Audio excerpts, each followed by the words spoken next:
¿Hay en Alemania un lugar que representa la vida judía más allá de un lugar sagrado o un día conmemorativo?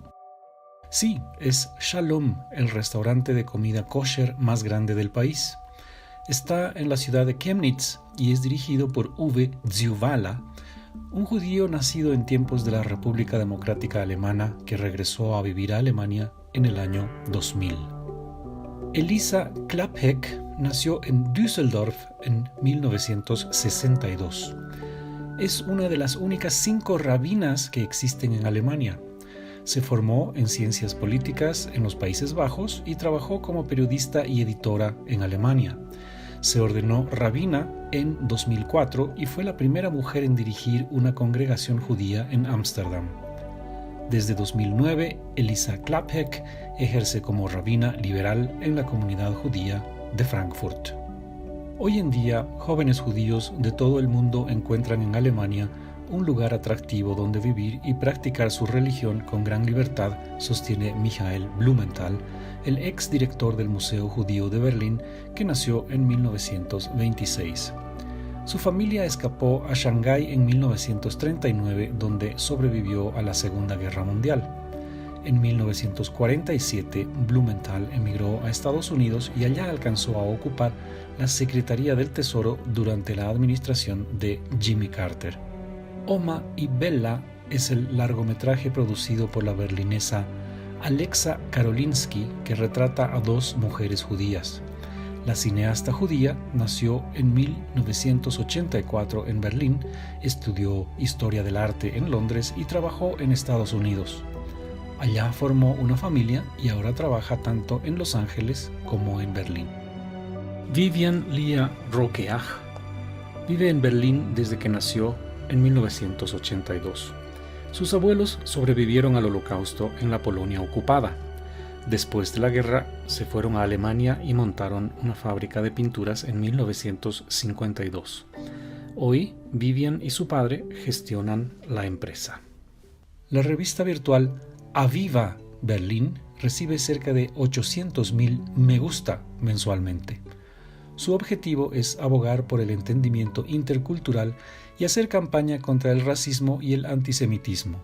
Su directora es la publicista y fotógrafa judía Sharon Adler, quien nació en Alemania en 1962.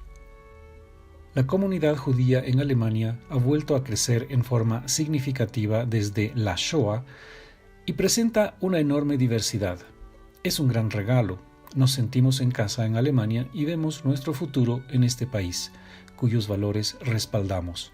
Es la afirmación del Dr. Josef Schuster, presidente del Consejo Central de los Judíos en Alemania y vicepresidente del Congreso Judío Mundial y del Congreso Judío Europeo. La primera mención de judíos fue hace 1700 años en documentos en Colonia Agripina, la actual ciudad de Colonia. Entre los siglos X y XIII hubo cientos de comunidades judías en los territorios germanos. Muchos judíos se establecieron como cambistas de dinero y prestamistas, algo que los cristianos no podían hacer por estar impedidos de cobrar intereses.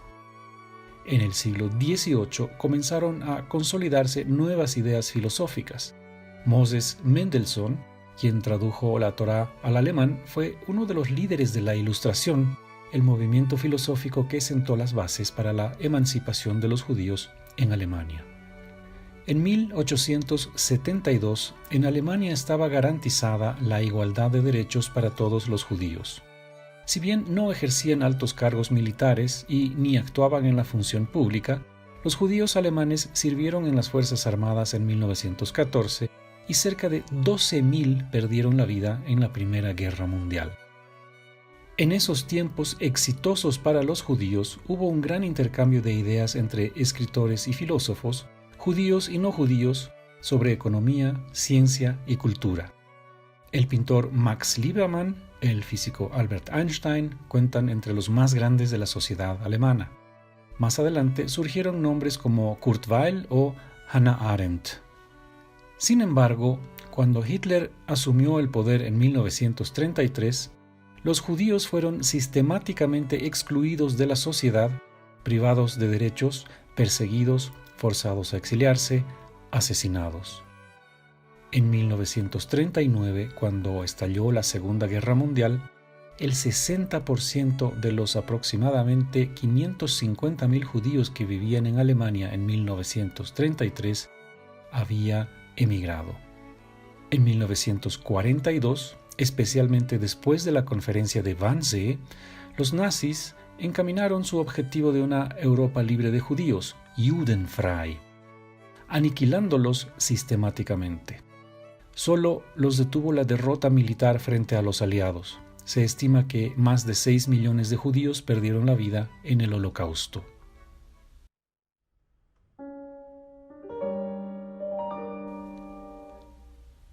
Cuando las cosas se me hacen difíciles, pienso en la fortaleza de mis bisabuelos y puedo seguir adelante. Esa es una certeza en la vida de José Navarro Silberstein, el pianista boliviano-alemán que ejerce su profesión en Alemania y ha cosechado premios importantes también en Austria, Italia y Chile. Su abuelo, Rolf Silberstein, llegó a Bolivia cuando tenía 2 años, en 1940, de la mano de sus padres, Ellen Knibel y Richard Silberstein. Cuando se dirigían a Bolivia, bajo el ala protectora de Mauricio Hochschild, el barco en que viajaban se incendió en medio de una tormenta y cientos de refugiados judíos perecieron. Como homenaje a sus bisabuelos, José creó el Trío Silberstein con la violinista eslovena Veronika Brejcil y la violonchelista húngara Dorothea Stani.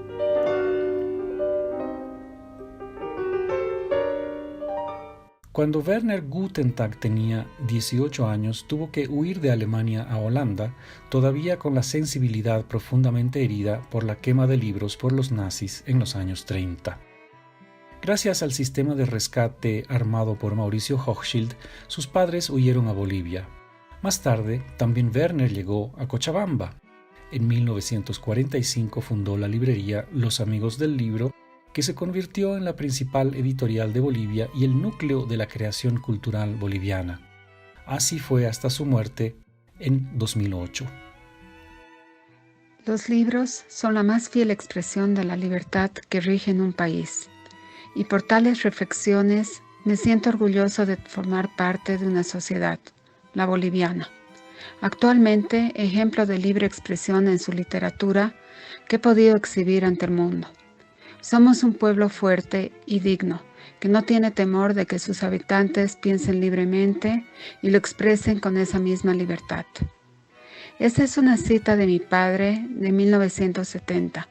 Esa convicción le llevó a impulsar con un profundo compromiso la literatura y la ensayística en Bolivia. Soy Sonia Fritam de Udler, nacida en La Paz el 17 de enero de 1958.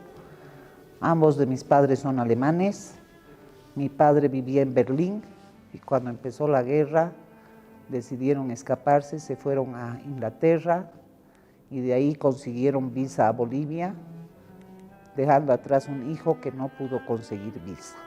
Ellos se radicaron en La Paz. Mi mamá vivía en Salzburg.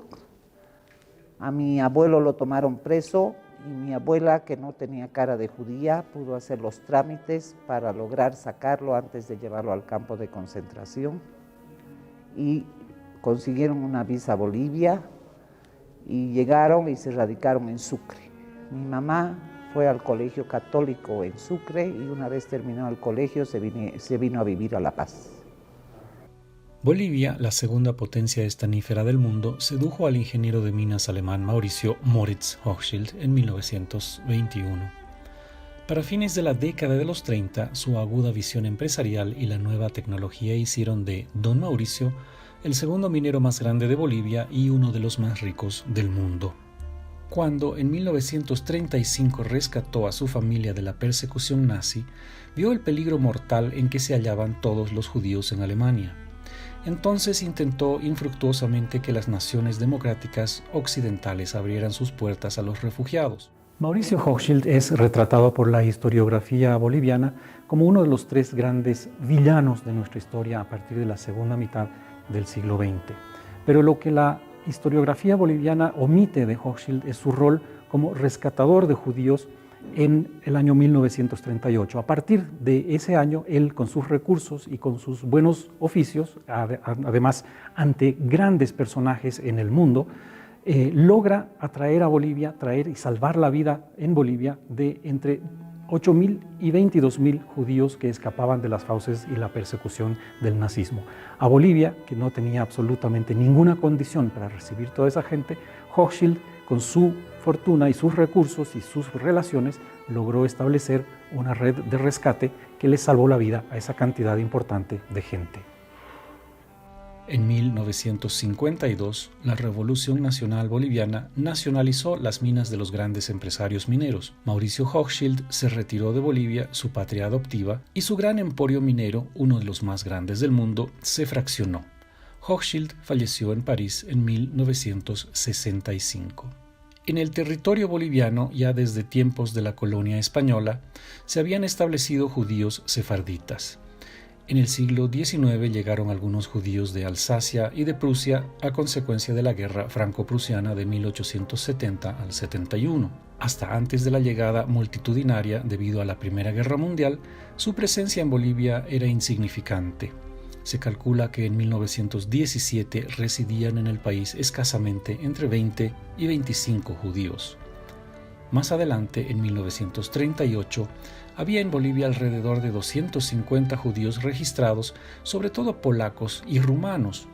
El rol de Mauricio Hochschild en el rescate de miles de judíos es muy importante, pero tan importante como eso es también el rol del presidente Hermann Busch, que dio su apoyo no solamente explícito y tácito, sino además en la forma de medidas estatales específicas como decretos que abrieron las puertas de Bolivia y permitieron la llegada de esos miles de judíos.